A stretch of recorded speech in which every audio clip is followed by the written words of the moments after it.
Good morning and namaste to all of you. Let's do some prayers. Om Guru Brahma, Guru Vishnu, Guru Devo Maheshwara. Guru Sakshat Parbrahma Tasmai Shri Guruve Namaha. Om Bhurбhavасваha Tatsavitra Bhargo Devasya Dhimahi Dhiyo Yo Nah Prachodayat. अस्तो मा सद्गमय तमसो मा ज्योतिर्गमय मृत्युर्मा अमृतं गम्य ओम सहनाववतु सहनौ भुनक्तु सह वीर्यं कर्वावहि तेजस्विनावधीतमस्तु मा विद्विषावहि ओम शांति शांति Shanti Om. Let's open Yoga Vashisht Dvitya Bhag.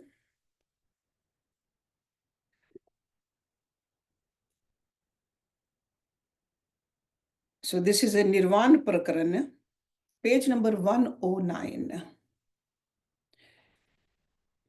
So this is Sarg, the title of this Sarg is, the Sarg number is 58. पर ब्रह्म परमात्मा के सत्ता सामान्य स्वरूप का प्रतिपादन.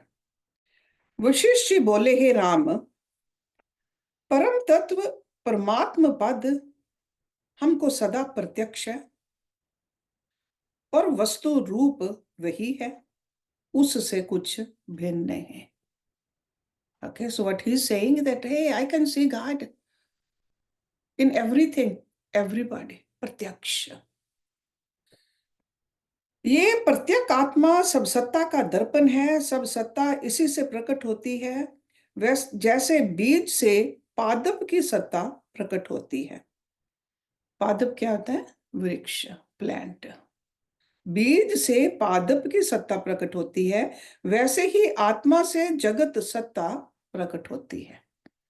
हे राम, मन, बुद्धि, चित्त, अहंकार जड़ात्मक है. Okay, without the connection with the Atma, they are jada, all of them. परम पद इनसे रहित है. ब्रह्मा, विष्णु, रुद्र आदि सब उसी में स्थित है. जैसे चक्रवर्ती राजा निर्धन से ऊंचा है, वैसे ही उस सत्ता को पाकर जीव सब लोगों से ऊंचा हो जाता है. उस आत्मा को पाकर फिर मृत्यु को नहीं प्राप्त होता, ना कभी शोकवान होता है, ना क्षीण. क्षण मात्र भी जो अप्रमादी होकर आत्मा को ज्यों का त्यों जानता है, वह संसार कलना को त्याग कर मुक्त होता है.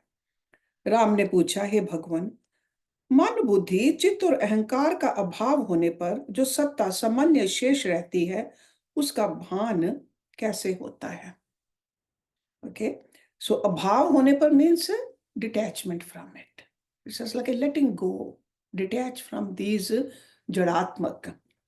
वशिष्ठ जी बोले, हे राम, जो सब शरीरों में स्थित होकर भोजन और जलपान करता और देखना, सुनना, बोलना इत्यादि कर्म करता दिखाई पड़ता है, वह आदि अंत रहित संवित सत्ता सर्वगत अपने आप में स्थित है. सब विश्व रूप वही है. आकाश में आकाश, शब्द में शब्द, स्पर्श में स्पर्श, नासिका में गंध, शून्य में शून्य, नेत्रों में रूप, पृथ्वी में पृथ्वी, जल में जल, तेज में तेज, वृक्षों में रस, मन में मन, बुद्धि में बुद्धि, अहंकार में अहंकार, अग्नि में अग्नि, उष्णता में उष्णता, घट में घट, पट में पट, वट में वट, सस्थावर में स्थावर, जंगम में जंगम, चेतन में चेतन, जड़ में जड़, काल में काल, नाश में नाश, बालक में बालक, यौवन में युवा, वृद्धता में वृद्ध और मृत्यु में मृत्यु रूप होकर वही परमेश्वर विद्यमान है. So in other words, nothing can exist without the presence of God. हे राम, इस प्रकार सब पदार्थों में वह अभिन्न रूप स्थित है. नानत्व दृष्टि भी आती है, परंतु नाना नहीं है और भ्रम से भासित होती है. So this many which we see or we experience, actually it's only one. Okay, so one in many. जैसे परछाई में भ्रम से वैताल जान पड़ता है, वैसे ही आत्मा में नानत्व भासित होता है. सब में सर्व स्थल सब प्रकार सर्व आत्मा ही स्थित है। ऐसा जो आत्मदेव सत्ता समान है उसमें स्थित हो। इतना कहकर वाल्मीकि जी बोले कि इस प्रकार जब वशिष्ठ जी ने कहा तब दिन अस्त होने से सब सभासद परस्पर नमस्कार करके स्नानार्थ गए और सूर्य के निकलते ही फिर अपने अपने आसन पर आ बैठे। From these stories, we can just clearly tell what was the daily routine for everybody was. संसार के मिथ्यात्व का दिग्दर्शन। राम जी ने पूछा, हे भगवान, जैसे हमारे स्वप्न में पुर नगर और मंडल होते हैं, वैसे ही ब्रह्मा आदि ने इस देह को ग्रहण किया है। उनको असत प्रतीति है, तब हमको दृढ़ प्रतीति कैसे उपजी है? वशिष्ठ जी बोले, हे राम, प्रथम ब्रह्मा को सर्ग असत सा भासित होता है, वास्तविक नहीं। सर्वगत चैतन्य संवित संसार के दर्शन से जब सम्यक दर्शन का अभाव हुआ और स्वपन रूप में आप से अहम प्रतीति उपजी, तब वह दृढ़ होकर देखने लगा।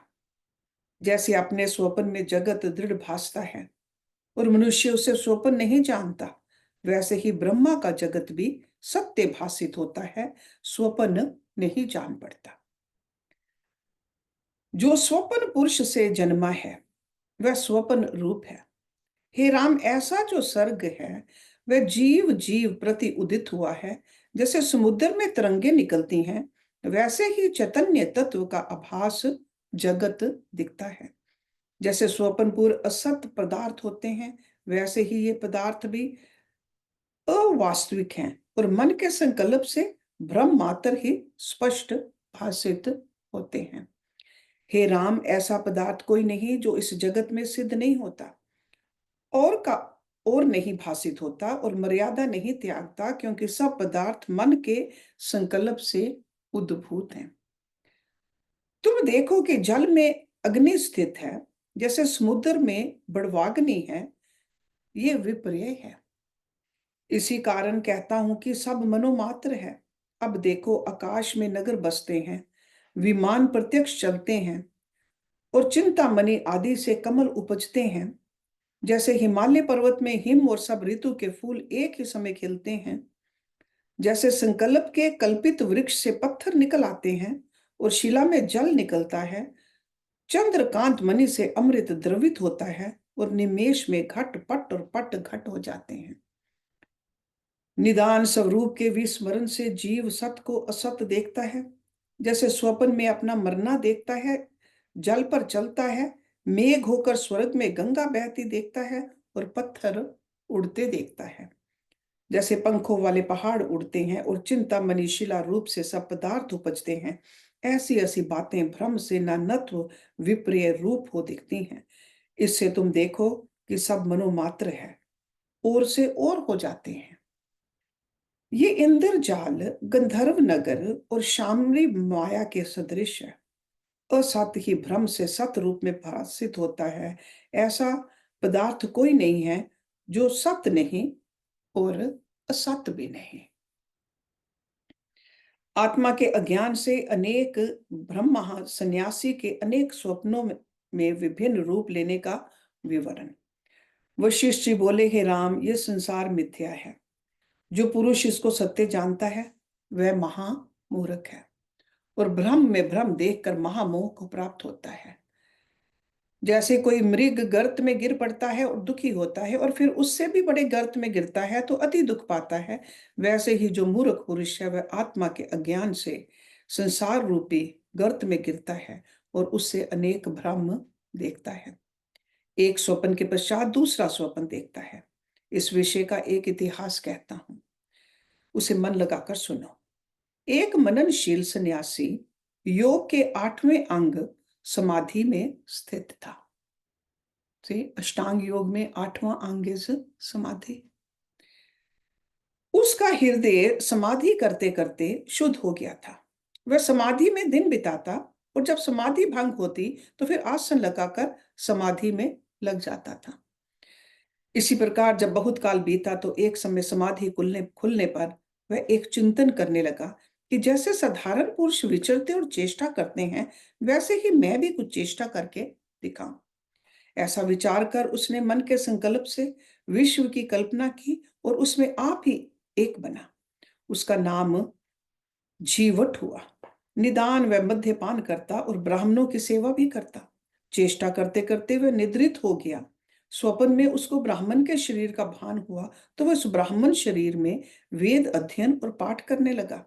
ऐसी चेष्टा करते जब उसे चिरकाल बीता तो फिर स्वप्न हुआ। उसमें उसने अपने को बड़ी सेना से युक्त राजा देखा और उस सेना के साथ वह राजा होकर विचरने लगा। कुछ काल इसी प्रकार बीत जाने पर फिर स्वप्न हुआ और उस स्वप्न में उसने अपने को चक्रवर्ती राजा देखा। वह चक्रवर्ती होकर सारी पृथ्वी पर आज्ञा चलाने लगा। जब कुछ काल बीता तो फिर अपने को देवांगना के रूप में देखा। वह देवता के साथ उपवन में विचरने लगी और जैसे बेल वृक्ष के साथ शोभा पाती है, वैसे ही वह देवता के साथ शोभा पाने लगे। इसी प्रकार जब कुछ काल देवता के साथ बीता तो फिर स्वप्न हुआ और उसमें उसने अपने को हरिणी देखा और वन में चरने लगे। कुछ काल ऐसे भी व्यतीत हुआ तो फिर स्वप्न हुआ और उसने अपने को देवताओं के उपवन की बेल देखा। जब ऐसे कुछ समय बीता तो फिर स्वप्न में अपने को भ्रमरी देखा और सुगंध को ग्रहण करने लगी। उसके अनंतर फिर उसने स्वप्न में देखा कि मैं कमलिनी हूं। वहां एक दिन हाथी आकर बेल को खा गया। जैसे कोई मूर्ख बालक भली वस्तु को भी तोड़ डालता है, वैसे ही वह मूर्ख हाथी बेल को तोड़कर खा गया।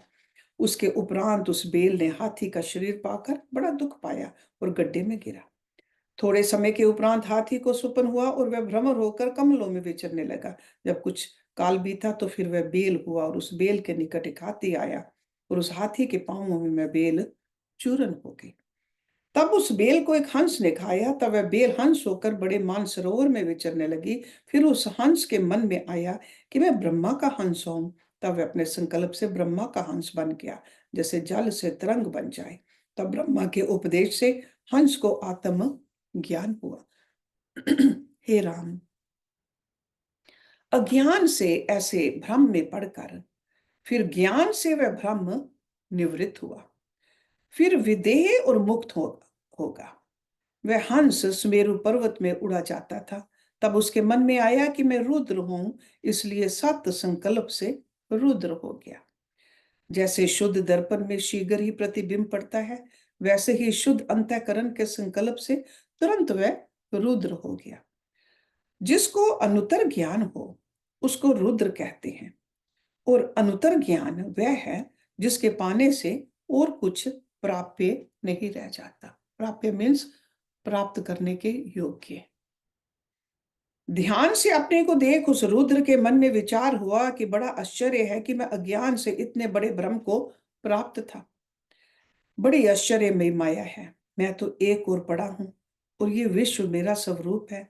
पूर्व कल्पित जो मेरे शरीर हैं उनको अब जाकर जगाऊं। तब रुद्र उठ खड़ा हुआ और अपने स्थान को चला। प्रथम सन्यासी के शरीर को आकर देखा और चित शक्ति से उसे जगाया तो सन्यासी के शरीर में ज्ञान हुआ कि सब में मैं ही स्थित हूं। परंतु सन्यासी ने जाना कि मुझको रुद्र ने जगाया है और इतने शरीर मेरे और भी हैं। फिर वहां से वह रुद्र और सन्यासी दोनों चले और जीवट के स्थान में आए तो देखा कि जीवट शव की भांति पड़ा है। मदिरा के बर्तन पड़े हैं। चेतना भी वहीं भ्रमती है और नाना प्रकार के स्थान देखती है, जैसे झरने के छिद्र में चींटी भ्रमती है। तब उन्होंने जीवट को चित्त शक्ति से जगाया और वह उठ खड़ा हुआ। तो उसको ऐसा स्मरण हुआ कि मुझे तो इन्होंने जगाया। फिर जीवट के मन में विचार हुआ कि इतने शरीर मेरे और भी हैं। निदान रुद्र, सन्यासी और जीवट तीनों चले। इन्होंने विचार किया कि हमने इतने शरीर कैसे पाए। आदि में मैं तो एक परमात्मा में चैतन्य उन्मुख होकर सन्यासी हुआ। फिर सन्यासी जीवट हुआ और मद्यपान करने लगा। फिर ब्राह्मण होकर वेद का पाठ करने लगा और उसके पुण्य से राजा का शरीर पाया। उसके पश्चात जो बड़ा पुण्य प्राप्त हुआ उसे चक्रवर्ती राजा हुआ। चक्रवर्ती राजा के शरीर में काम बहुत हुआ। उससे देवता की स्त्री हुआ। स्त्री के शरीर में नेत्रों में बहुत प्रीति थी, उससे हरणी हुआ। फिर भ्रमरी हुआ, उसके अनंतर बेल हुआ, और फिर जो शरीर धारण किए वे मिथ्या धारण किए और अज्ञान से बहुत काल भटकता रहा। अनेक वर्ष और सहस्रों युग व्यतीत हो गए हैं। सन्यासी से लेकर रुद्र पर्यंत उसने वासना के कारण जन्म पाए हैं। इतने जन्म पाकर वह ब्रह्मा का हंस हुआ। तब वहां ज्ञान की प्राप्ति हुई, क्योंकि पूर्व में अभ्यास किया था। उससे अकस्मात सत्संग प्राप्त हुआ। ऐसा विचार करते हुए वहां से चले और चैतन्य आकाश में उड़कर वेद पाठ करने वाले ब्राह्मण की सृष्टि में गए, तो उसको देखा कि मरा सा पड़ा है। चित्त शक्ति से उन्होंने उसको जगाकर रुद्र, सन्यासी, मद्यपान करने वाला, जीवट और ब्राह्मण चारों वहां से चले और चित्त आकाश में उड़कर राजा की सृष्टि में पहुंचे, तो देखा कि राजा की देह चेष्टा करती है। राजा, जिनकी देह स्वर्ण की तरह शोभायमान है, अपने महल में रानी समेत शैया पर सोए हैं और सहेलियां चमर डुला रही हैं। तब उन्होंने राजा को चित शक्ति से जगाया। राजा ने देखा कि सब विश्व मेरा ही स्वरूप है और इतने शरीर मैंने ज्ञान से धारण किए हैं। निदान, रुद्र, ब्राह्मण और राजा वहां से चले और हाथी आदि जितने शरीर धारण किए थे उन सबको जगाया। उनमें यही निश्चय हुआ कि हम चिन्ह मात्र रूप और आवर्ण रहित हैं, अर्थात अज्ञान स्फुरन से रहित हैं। हे राम, तब उनके शरीर पृथक पृथक दिखे, परंतु चेष्टा भिन्न भिन्न और निश्चय सबका एक हुआ। तब उनका नाम शत रुद्र हुआ। हे राम, सी शत, शत मीन्स 100। संपूर्ण विश्व अज्ञान के विकार से होता है। ज्ञान से देखियो तो कुछ नहीं, ऐसे ही उनका संवेदन और निश्चय एक सा हुआ। एक देखे तो जाने कि सभी मेरे रूप हैं, और जब दूसरा देखे तो विचारे कि सब मेरे ही रूप हैं। जैसे समुद्र से जो अनेक तरंगें उठती हैं, उनके आकार भिन्न भिन्न होते हैं और स्वरूप एक सा होता है, वैसे ही ज्ञानवान पुरुष सारे विश्व को अपना ही स्वरूप देखते हैं, और ज्ञानी उनको भिन्न भिन्न और अपने को उनसे भिन्न जानते हैं। एक को दूसरा नहीं जानता और दूसरे को पहला नहीं जानता। हे राम, ये विश्व अपना ही स्वरूप है, पर अज्ञान से भिन्न भासता है। चिन्ह मात्र में फुरने को अज्ञान कहते हैं। चित्त के चेतने से संसार होता है और ना फुरने से वह आत्म स्वरूप ही है। इससे हे राम, वासना को त्यागो और कुछ नहीं। जिस प्रकार शत्रु मरे उस प्रकार मारो, यही यत्न करो। अब मैं तुमसे ऐसा उपाय कहता हूं जिसमें कुछ यत्न नहीं और शत्रु भी मारा जाए। हे राम, ये चिंतना ही दुख है और चिंतना रहित होना ही सुख है। आगे जो तुम्हारी इच्छा हो वह करो। इस चित्त के चिंतन से संसार है और निवृत्त होने में स्वरूप बोध। जैसे पाषाण में पुरुष पुतलियों की कल्पना करता है और उसमें पाषाण से भिन्न पुतलियों का अभाव है, वैसे ही चित्त ने विश्व की कल्पना की है। जब चित्त निवृत्त हो तब विश्व अपना ही स्वरूप है, भिन्न नहीं। Doesn't it sound like yoga चित्त वृत्ति निरोधा? चित्त से जहां जाता है वहां पंचभूत ही दिखाई पड़ते हैं और आत्मा नहीं, और चित्त रहित ज्ञानी वहां जाता है, वहां आत्मा ही दिखाई देता है। जब चित्त की वृत्ति बहिर्मुखी होती है तब संसार होता है और पंचभूत ही दृष्टि गोचर होते हैं, और जब चित्त की वृत्ति अंतर्मुख होती है तब अपना ज्ञान रूप आप ही भासित होता है। ये सब पदार्थ ज्ञान रूप आत्मा बिना सिद्ध नहीं होते। प्रथम आपको जानता है तो और पदार्थ जाने जाते हैं, इसी से ज्ञानवान सब अपना आप जानता है। हे राम, ये जो कुछ पदार्थ हैं सब चिंतन से हैं और अपने जीव हैं। उनकी संवेदना भिन्न भिन्न है। संवेदना में अपनी अपनी दृश्य सृष्टि है। जैसे किसी सोए हुए पुरुष को अपने स्वप्न की सृष्टि भासित होती है और जो उसके पास बैठा होता है उसको नहीं भासित होते, क्योंकि उसकी दृष्टि विश्व स्वप्न को नहीं जानती।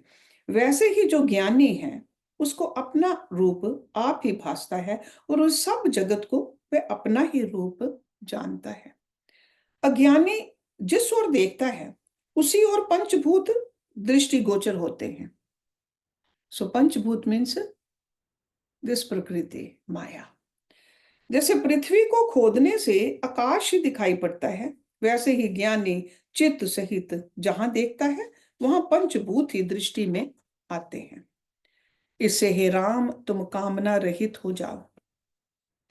कामना ही से बंधन है और कामना वासना ना रहना ही मोक्ष है। So this is a beautiful definition of मोक्ष। सो कामना वासना ना रहना ही मोक्ष है। आगे जैसे तुम्हारी इच्छा हो वैसा करो। तो this freedom we always have. हे राम, जो ना चेतने से अस्त हो जाए और उसके नाश में कृपणता क्या करना है। जो वासना विनाश से प्राप्त हो उसको प्राप्त रूप जानो।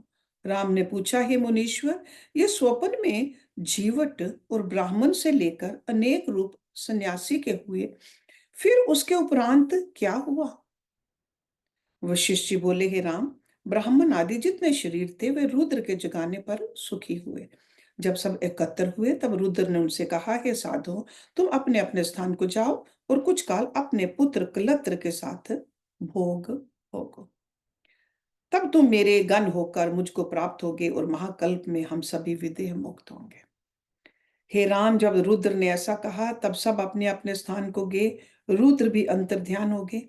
वे अब भी नक्षत्रों का आकार धारण किए कभी कभी हमको आकाश में दृष्टि गोचर होते हैं।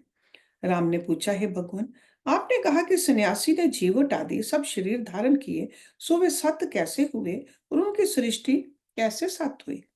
वशिष्ठ जी बोले, हे राम, आत्मा सर्वव्यापक शुद्ध चैतन्य आकाश और अनुभव रूप है। उसमें जैसे देश काल और वस्तु का निश्चय होता है वैसा ही वह बन जाता है। जैसा जैसा सुफुरित होता है वैसा ही वैसा वह आगे होता है। जिसका मन निर्मल होता है उसका सत्य संकल्प होता है और वह जैसा संकल्प करता है वैसा ही होता है। जो तुम कहो कि सन्यासी का अंतःकरण शुद्ध था, उसने नीच ऊंच जन्म कैसे पाए, अर्थात मद्यपान करने वाला भंवरी बेल आदि नीच और ऊंच अर्थात ब्राह्मण राजा आदि ऐसे जन्म शुद्ध अंतःकरण में ना चाहिए। तो इसका उत्तर ये है कि संवेदन में जैसी जैसी भावना उठती है वैसा ही होता दिख पड़ता है। जैसे एक पुरुष का अंतःकरण शुद्ध हो और उसके मन में आए कि मेरा एक शरीर विद्याधर का और एक शरीर भेड़ का हो, तो उसके भले और बुरे दोनों ही शरीर हो जाते हैं। जो तुम कहो कि बुरा क्यों बना, भला ही बनता, तो उसका उत्तर सुनो। देखो, किसी भले पंडित के घर पुत्र जन्मता है। वह यदि संस्कार अर्थात वासना से चोर हो जाए तो पिता को दुख होता है। इससे ही राम सब वासना ही से ऊंच नीच होते हैं। जब अभ्यास और परम योग होता है तब जीव शुद्ध होता है। अभ्यास मंत्र जप और चित्त के स्थित करने को योग कहते हैं। इससे जैसी चिंतना होती है वैसी ही सिद्धि होती है और अज्ञानी को नहीं होती। जैसे वस्तु निकट पड़ी है और भावना नहीं तो दूर है, वैसे ही अज्ञानी की भावना नहीं तो ना दूर वाली वस्तु प्राप्त होती है और ना निकट वाली। वह सिद्ध इसलिए नहीं होती कि उसकी भावना दृढ़ नहीं और हृदय भी निर्मल नहीं। संकल्प भी तब सिद्ध होता है जब हृदय शुद्ध होता है। शुद्ध हृदय वाला जिसकी चिंतना करता है वह चाहे दूर हो तो भी सिद्ध होता है और जो निकट है तो भी सिद्ध होता है। जो तुम कहो कि सन्यासी तो एक था, उसके बहुत चैतन्य शरीर कैसे हुए, तो उसका उत्तर सुनो। जो कोई योगीश्वर और योगिनी देवियां हैं उनका संकल्प सत्य है। उनके जैसा संकल्प उठता है वैसा ही होता है। ऐसे सत्य संकल्प वाले मैंने अनेक जीव देखे हैं। Okay, so if there is a शुद्धता in the antakaran, only then you can do this. So that's why that sannyasi could experience all that because he wanted to experience. एक राजा सहस्रबायु अर्जुन था। वे अपने घर में बैठा था और उसके सिर सिर पर छत्र झूलता और चंवर चलते थे। उसके मन में संकल्प हुआ कि मैं मेघ होकर बरसूं। उस संकल्प के करने से उसका एक शरीर तो राजा का रहा और एक शरीर से वह मेघ होकर बरसने लगा। विष्णु भगवान एक शरीर से तो कशीर समुद्र में शयन करते हैं और प्रजा की रक्षा के निमित्त और शरीर भी रख लेते हैं, जो अवतार कहते हैं। यज्ञ देवियां अपने अपने स्थानों में होती हैं और बड़े ऐश्वर्य से विचरती हैं। इंद्र एक शरीर से स्वर्ग में रहता है और दूसरे शरीर से जगत में भी उपस्थित रहता है। योगीश्वरों का जैसा संकल्प होता है वैसा ही सिद्ध होता है। जो अज्ञानी मूर्ख हैं उनके मन में बड़ा भ्रम होता है और वे बड़े मोह को प्राप्त होकर मोह से नीच गति पाते हैं। जैसे बड़े पर्वत के ऊपर से पाषाण गिरता है और वह नीचे को जाता है, वैसे ही मूर्ख आत्मपद से गिरकर संसार रूपी गर्त में गिरते और बड़े दुख पाते हैं।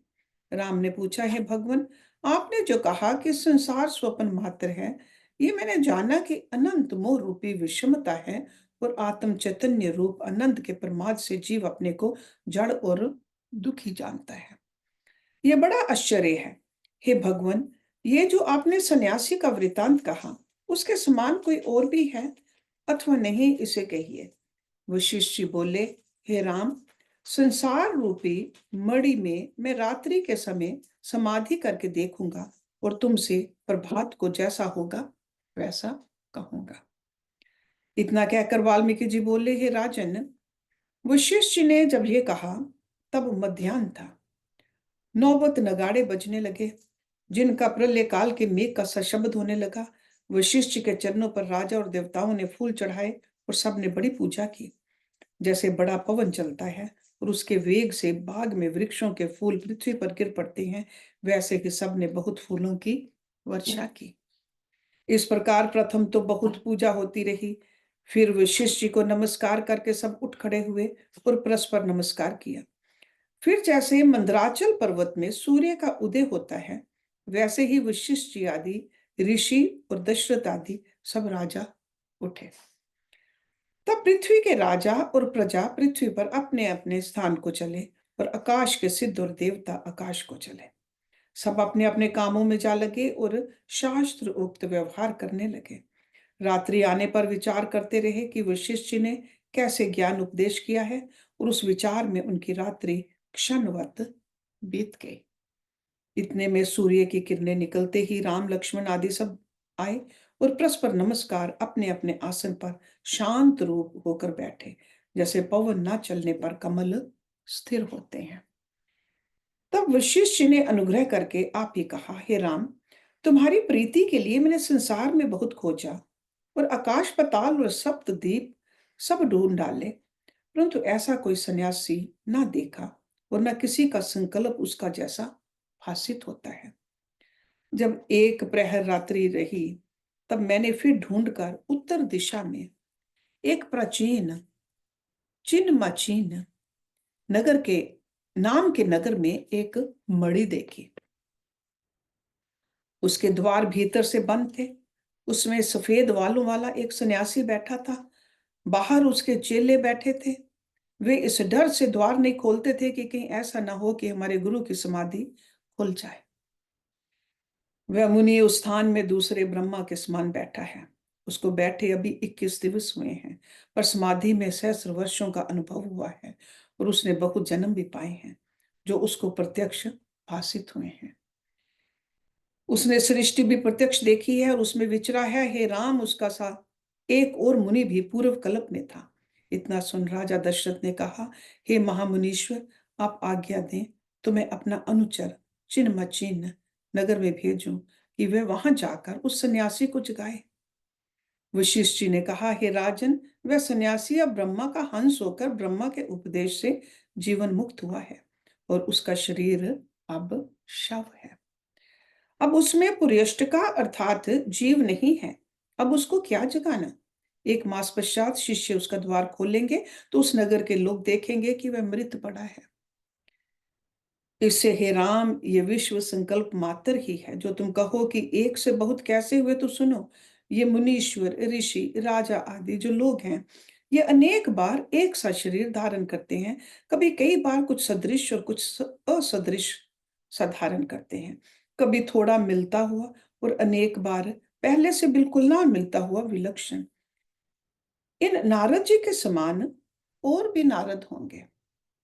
उनकी चेष्टा भी ऐसी ही होगी और शरीर भी ऐसा ही होगा। व्यास, शुकदेव, भृगु, भृगु के पिता जनक, करकर, ऋषिश्वर, अत्रि और अत्रि की स्त्री भी जैसी कि अब हैं वैसी ही होंगी। जैसे समुद्र में तरंगे एक सी और न्यून या अधिक होती हैं, वैसे ये संसार ब्रह्मलोक से लेकर पाताल पर्यंत सब मन का रचा हुआ है और सब मिथ्या है। जब ये चित्तकला बहिर्मुख होती है तब संसार और देश काल होता है, और जब अंतर्मुख होती है तब आत्म पद प्राप्त होता है। जब तक वह बहिर्मुखी होती है तब तक दुख प्राप्त होता है।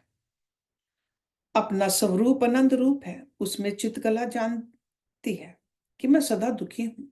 देह और इंद्रियों से मिलकर जीव दुखी होता है। इससे हे राम, तुम इस अज्ञान रूपनी वासना से रहित बनो। वासना से ये अवस्था प्राप्त होती है जैसे चंद्रमा अमृत से पूर्ण है और उसमें चरम दृष्टि से कलंक दिखता है, वैसे ही अमृत में चंद्रमा रूप आत्मा में अज्ञान दृष्टि से जन्म, मरण, शोक, दुख, भय आदि कलंक दिखाई पड़ते हैं। ये माया महा आश्चर्य रूप है। जैसे चंद्रमा एक है और नेत्र दोष से बहुत चंद्रमा भासित होते हैं, वैसे ही एक अद्वैत आत्मा में नानत्व रूप विश्व का भान अज्ञान जनित है। यही माया है। हे राम, तुम एक रूप आत्मा हो, उसमें फुरने से विश्व कल्पित हुआ है। इससे वासना से रहित हुए बिना आत्मा का दर्शन नहीं होता। जैसे उदय हुआ सूर्य भी मेघ के होते शुद्ध नहीं दिखता, वैसे ही सुफुरन रूपी मेघ के दूर होने पर ही आत्म सूर्य शुद्ध भासित होता है और दृश्य दर्शन दृष्टा फुरने से ही कल्पित हुए हैं। हे राम, इस संसार का सार जो आत्मा है उसमें सुषुप्त की तरह मौन हो रहो। राम जी ने पूछा, हे भगवान, मैं तीन मौन जानता हूं। एक वाणी का मौन अर्थात चुप रहना, दूसरा इंद्रियों का मौन और तीसरा कष्ट मौन अर्थात हट करके मन और इंद्रियों को वश करना। सुषुप्त मौन मैं नहीं जानता, आप बताइए। वशिष्ठ जी बोले, हे राम, ये तीनों कष्ट मौन तपस्वियों के हैं और सुषुप्त मौन ज्ञानी और जीवन मुक्त का है। तीनों मौन जो तुमने कहे वे अज्ञानी तपस्वियों के हैं, उनको फिर सुनो। एक वाणी का मौन की बोलना नहीं, दूसरा मौन समाधि की आंखें मूंद लेना और कुछ ना देखना, और तीसरा हट कर स्थित होना और मन और इंद्रियों को स्थिर करना। एक मौन इंद्रिय चेष्टा रहित होना चाहिए। अब ज्ञानी का सुषुप्त मौन सुनो। वाणी और इंद्रियों से चेष्टा करना पर आत्मा से भिन्न और कुछ ना भासित होना,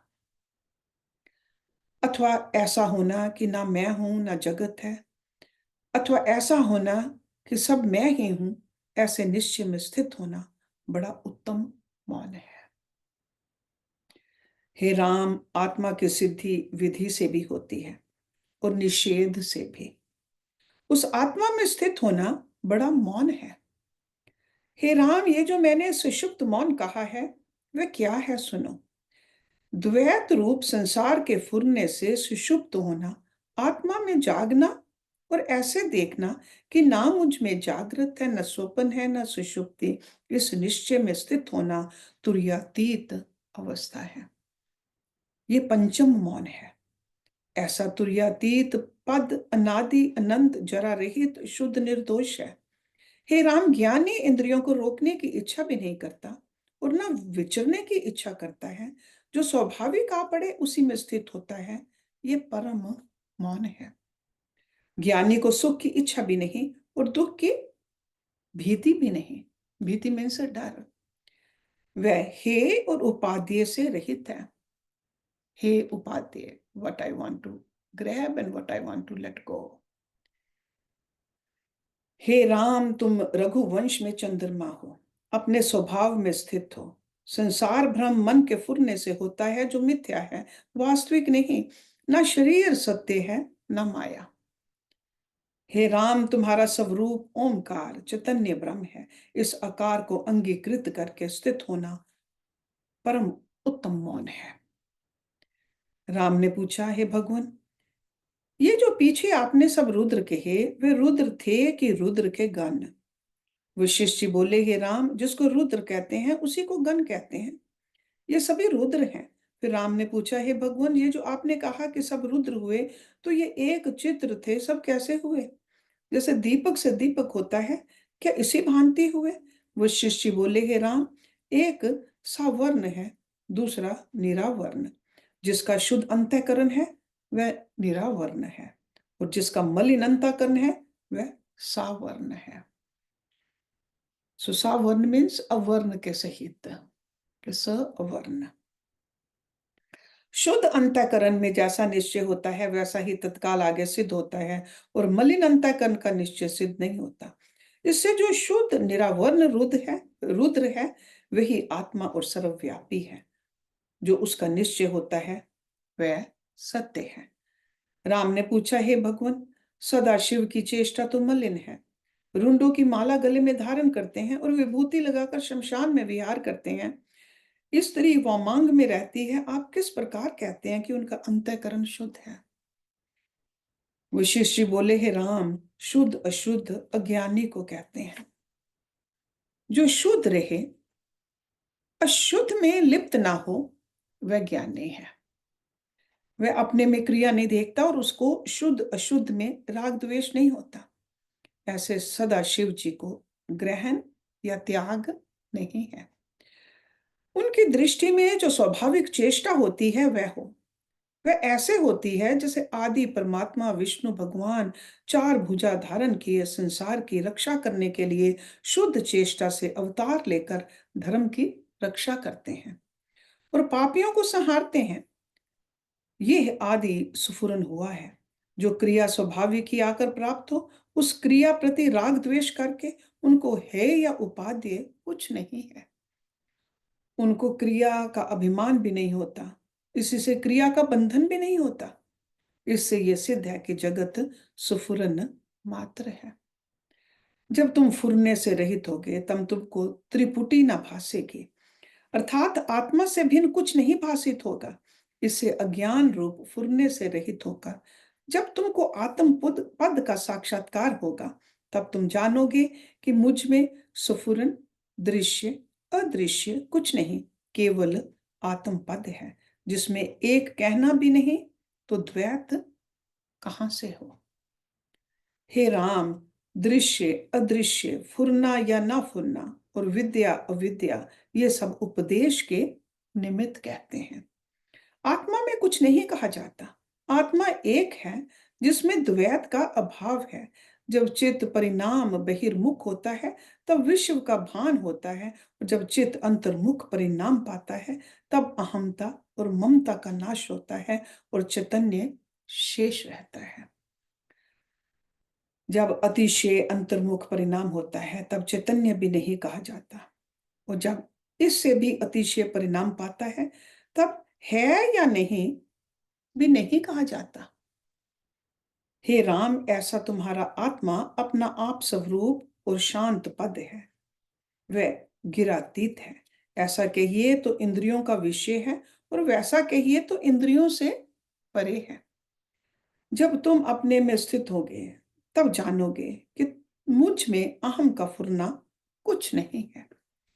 आत्म रूपी सूर्य का साक्षात्कार होने से दृश्य रूपी अंधकार का क्षय हो जाएगा, क्योंकि आत्मा तुम्हारा अपना रूप है जो केवल शांत रूप और निर्मल है। जैसे गंभीर समुद्र वायु से रहित होता है, वैसे ही आत्म रूपी समुद्र संकल्प रूपी वायु से रहित गंभीर और शुद्ध है। ये संसार चित्त का चमत्कार है। ये निरंश है, इसमें अंशा अंशी भाव नहीं, ये अद्वैत है। हे राम, जब ऐसे बोध में स्थित होगे तब इस जगत को भी आत्म रूप देखोगे। यदि बोध बिना देखोगे तो विश्व का भान होगा। इससे हे राम, बोध में स्थित रहो। So next week will start with सर्ग नंबर 61, सांख्य मार्ग से बोध और योग मार्ग से जागृति, राजा वैताल संवाद। ओम पूर्णमदा पूर्णमिदं पूर्णात् पूर्णमुदच्यते पूर्णस्य पूर्णमदाय पूर्णमेवावशिष्यते। ओम शांति शांति शांति। Thank you very much.